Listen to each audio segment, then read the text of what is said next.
Well, lots of things to talk about in today's broadcast, but let's start with the fact that the mainstream media, big tech corporations, the FBI, and even the Biden administration, or people within his administration, are all colluding to take away your freedoms and your rights. Now, before you hit the pause button, I really want to hone in on what's going on with the collusion.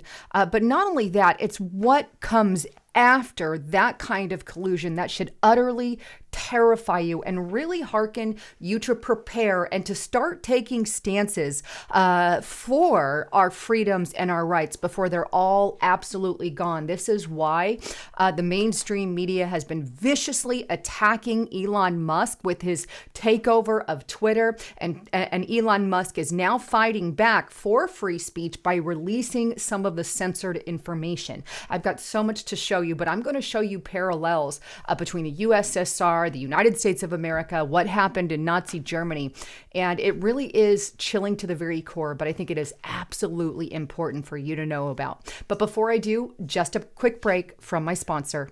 You know, it's almost 2023 and not much has really changed. I mean, think about it. Everything is going up, from the price of our food to the price of our gas to a lot of those retail items that we are buying. And things are now more expensive than they have been in a very long time. Now, we all know that the holidays are right around the corner, but they're not really good, especially if we're on a tight budget and can't really afford things. In fact, all signs are pointing that this is the beginning of a very, very bad recession.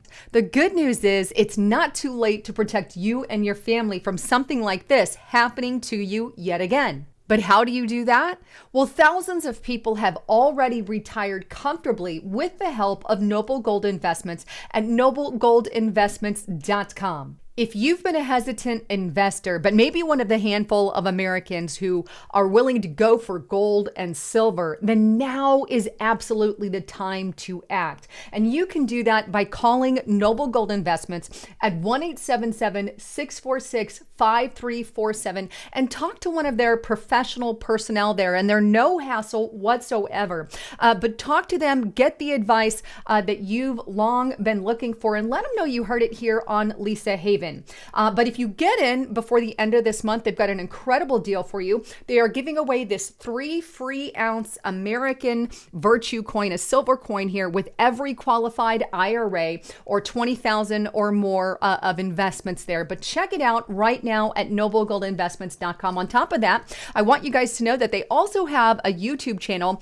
And this YouTube channel has amazing inside information about what billionaires are doing, but lots of free information. Just subscribe now and join their Noble Gold Investments there on YouTube. Want more information? It can be found in the description box below, or give them a call today, or go to noblegoldinvestments.com.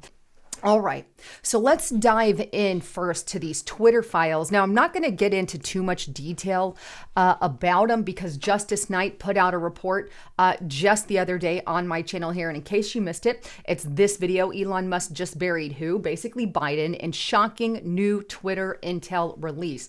Then it goes from bad to worse. And I kind of want to expand on that because I believe with the information you're about to see today, things could go from bad to worse very quickly if we continue to allow this collusion between mainstream media, big tech, the FBI, and the Biden administration. And if we don't start electing the right people in to hone in on what the FBI is doing, because the FBI has basically become the Biden's administration Gestapo. I really don't see any other way to view that in light of how they've gone after conservatives and J6ers. And I've really done an extensive report on this on Restricted Republic. But let's brief on the Twitter files that were dropped there on Twitter by Elon Musk, and specifically Matt Taibbi dropped them here. And here it is, the thread, the Twitter files. And he goes on to share all the information that Elon Musk has kind of put out there, so everybody can really know how much Twitter censored our internet. And I really want to brief it, just kind of touch on the highlights. But here's some of the highlights. It says that in the beginning, they were doing pretty good, gave people the power to make and create ideas. was, but eventually it became a leftist propaganda censorship machine. So by 2020, requests from connected actors, aka the Biden team, to delete tweets were routine. One executive would write to another, more to review from the Biden team. The reply would come back, handled. And here's just a screenshot of some of what is in there. So you can see the requests that were made. And of course, they were handled some way, shape, or form there at Twitter. But they also went on to talk about how they would remove content from celebrities. You can see real James Wood here. He was attacked, and Stephen here, Luhuan, maybe butchering that last name, but they were specifically attacked. And by the way, James Wood has really fought back on this. And I want to show you a tweet that he put out because I think it's, a great way to stand against it. But he said, how is the Twitter file chicanery any different from Watergate in sum and substance? And it's a good question because it's worse than Watergate, in my opinion. Nixon resigned when his henchmen tried to subvert free speech. Your turn, Mr. Biden. And he issued that kind of in response to this because he was specifically targeted by Biden's team. And thank God he is going after them and suing them.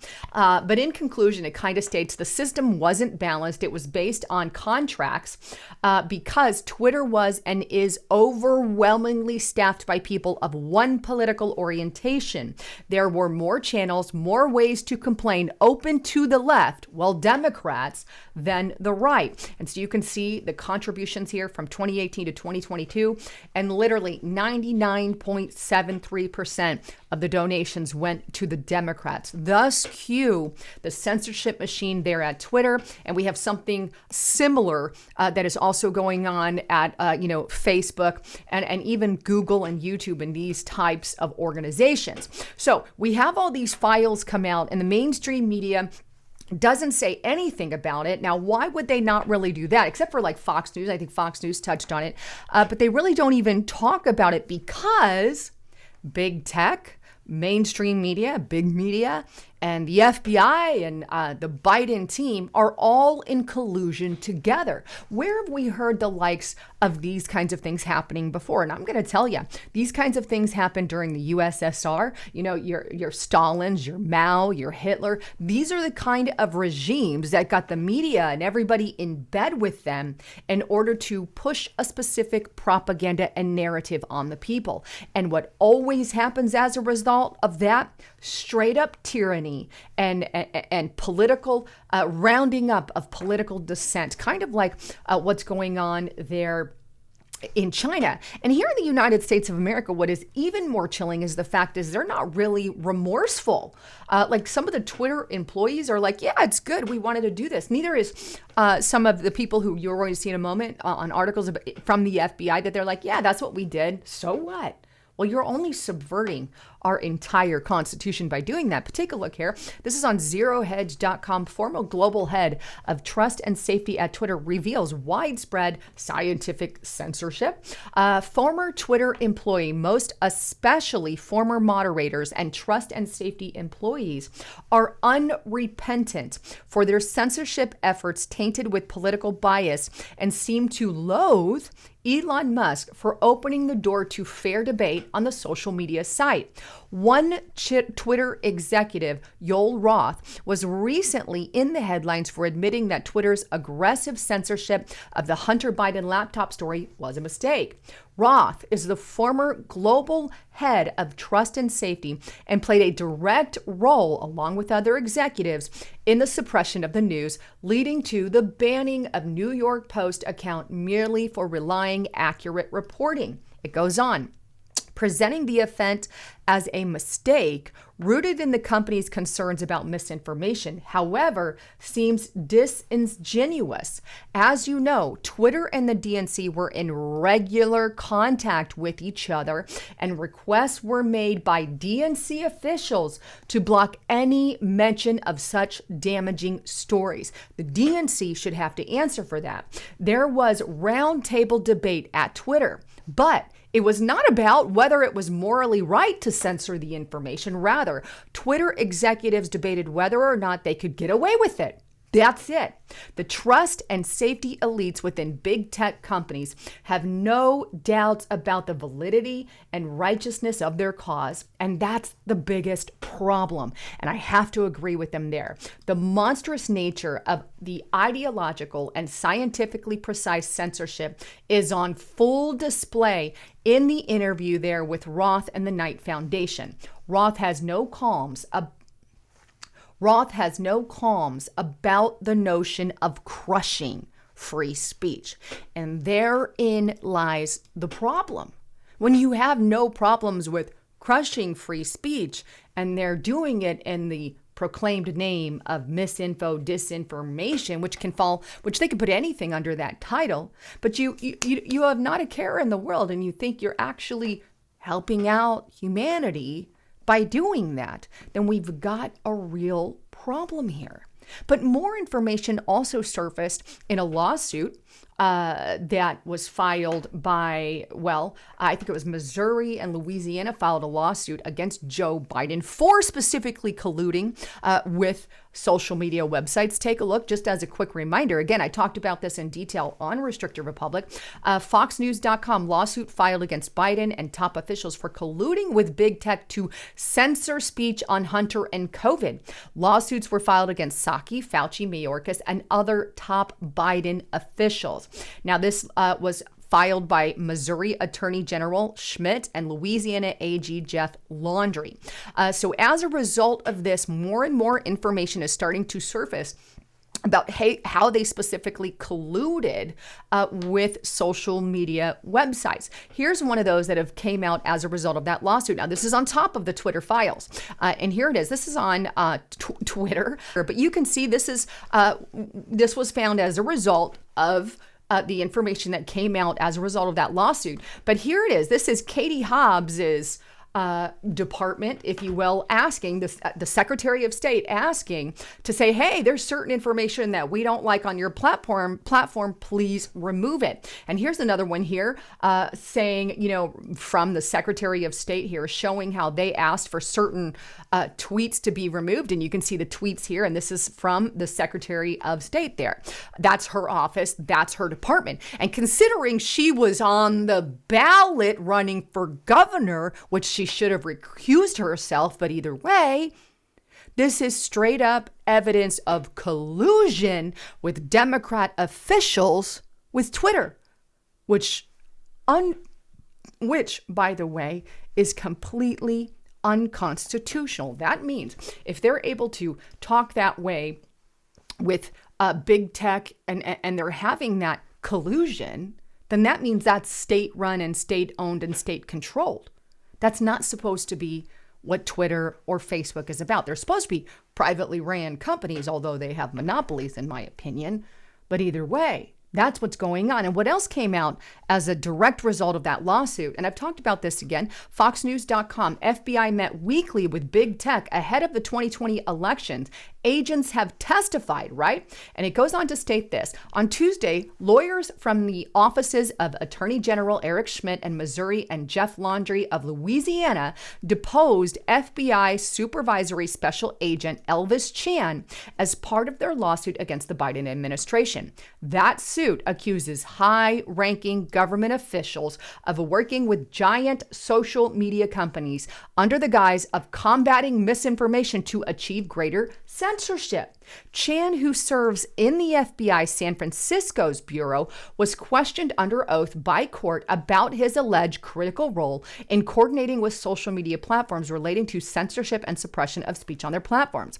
During the deposition, Chan said that he, along with the FBI's Foreign Influence Task Force and senior cybersecurity and infrastructure security agency officials, had weekly meetings with major social media companies to warn against Russia disinformation attempts ahead of the election in 2020, according to a source in the Missouri Attorney General office. First of all, there should be no colluding.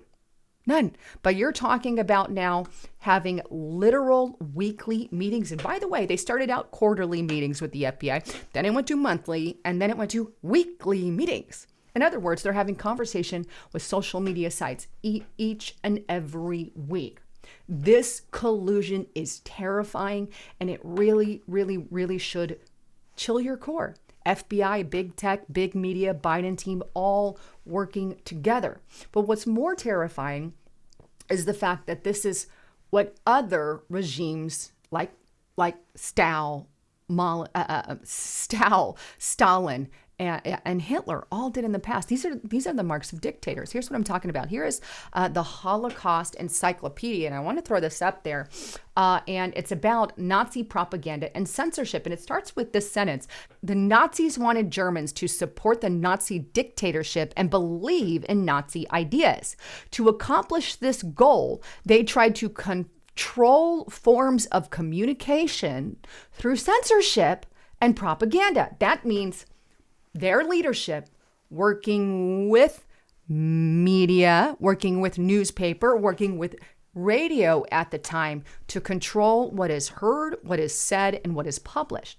Today, that's no different than them trying to control information on the internet. They already have the media on their side. They're already doing everything they want. But this includes control of, like I said, newspaper, magazines, books, art, theater, music, movies, and radio. Now, how did they use this censorship? Well, it goes on to say that when they came to power, the German Constitution guaranteed freedoms of speech and freedoms of the press. That's what they had in their Constitution. But they crapped on the Constitution. Of course, it didn't have anything to do with a do. They claim that they were giving you free speech and power, just like Xi Jinping is claiming right now in China, right? But then they changed decrees and laws. They abolished their civil rights, destroyed democracy, and made it illegal to criticize the government. You know, they may not be making it illegal to criticize the government here in the United States, but when you go and censor certain information that's negative to the Democrats or negative to Biden, how is that any different? Because maybe you're not making it illegal yet anyway. I wouldn't put it past the Democrat Party to do that in the future. There has been attempts, by the way, under the guise of safety and security, of course. You still have your freedom, just like they have their freedom right now in China. But they're doing it by using their big collusion network to censor information. Remember back in 2020 when if you put certain things in the search engine, you plug in President Trump, it's all negative news. You plug in Biden at the time when they were in 2020 and it's all positive news. How is that any different than what Nazi Germany tried to do? And not just that, I want to bring this back up because I think this is absolutely relevant. Let's go back to Soviet Russia. The totalitarian government in Soviet Russia invented a mental illness to lock up resistors. And this is on timeline.com. And they called it sluggish schizophrenia. That's what they did. So what they did back in the old Soviet Russia is they said, okay, we don't like people speaking against us. So we're going to say that Lisa Haven has sluggish schizophrenia. She has a mental disorder and we need to lock her up and put her on some pills. You know, God forbid we can't have that. Well, how is that similar to what's going on right now in the United States of America? How about the fact, well, let's just do, how about the fact that they are labeling us as, you know, a mental disorder. And either a mental disorder or they're calling us white supremacist or white nationalist. You see how that works? Here's a National Review article, and it's interesting. It's headlined, Diagnosing Conservatism as a Mental Illness. Now, this article gets into how the left was attempting to do that. And by the way, that's an article from 2014. Now, maybe that's originally where they went, but instead of like making it so much a medical diagnosis, what the left did instead is they started equating conservatives and Republicans to white supremacy, you know, because white supremacies have mental issues. They have mental blocks. Let's call them a bunch of white supremacists. So that's kind of the way that they attacked it here in America. Let me show you. Take a look here. This is on spectator.org. The left's campaign to redefine conservatives as white supremacists. It's rooted in an anti-racist ideology that itself is racist. We also have Neonatal, Chelsea Clinton. Republicans are white supremacists. Then we also have Vanity Fair. Republicans are basically, this is a leftist outlet here. Republicans are basically starting a a white supremacist caucus. And then we also have, this is medium.com, conservative white supremacists haven't changed much in 50 years. In other words, the left wants you to know that Republicans and conservatives are white supremacists, kind of like the old Soviet, where they labeled them with sluggish schizophrenia. This is why I say we have to look ahead, because censorship and propaganda are step one. It is step two and then step three that are absolutely more terrifying. Anyway, if you want more information on all of that, just get to restrictedrepublic.com. We've got lots of great information to share with you there. But anyhow, thanks again for tuning in. I love you all. Trying to keep you updated with everything and trying to save our rights and freedoms here in America. Anyhow, thanks again for tuning in. I'm Lisa Haven, signing out.